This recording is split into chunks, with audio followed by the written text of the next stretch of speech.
میں نے ایک لائن کہیں پہ دیکھی، وہاں لکھا ہوا تھا کہ رات کو سونے سے پہلے اپنے موبائل میں سے اور اس کی گیلری میں سے وہ ساری چیزیں ڈیلیٹ کر کے سویا کریں جو آپ کسی کے ساتھ شیئر نہیں کرنا چاہتے۔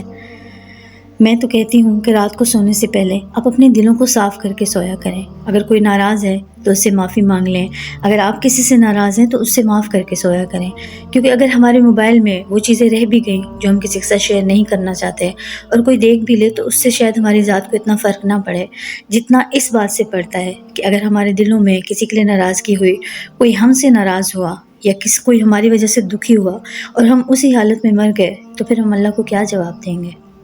اور سب سے اہم بات تو یہ ہے کہ ہم آج کل دوسرا بندہ یہ کہتا ہوا دکھائی دیتا ہے کہ میں اس سے بدلہ لوں گا، اس نے میرے ساتھ یہ کر دیا، وہ کر دیا، اچھا نہیں کیا۔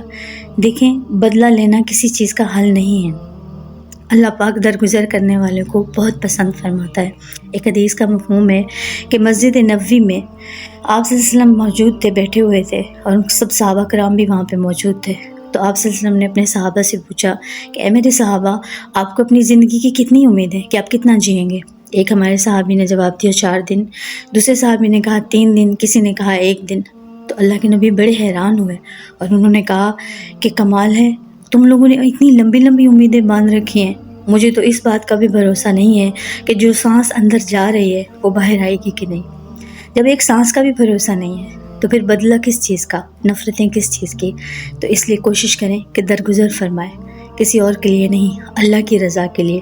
اور جو انسان اللہ کی رضا کے لیے کسی کو معاف کر لیتا ہے یا کسی سے معافی مانگ لیتا ہے تو اللہ کی نظر میں وہ بہت بلند ہو جاتا ہے۔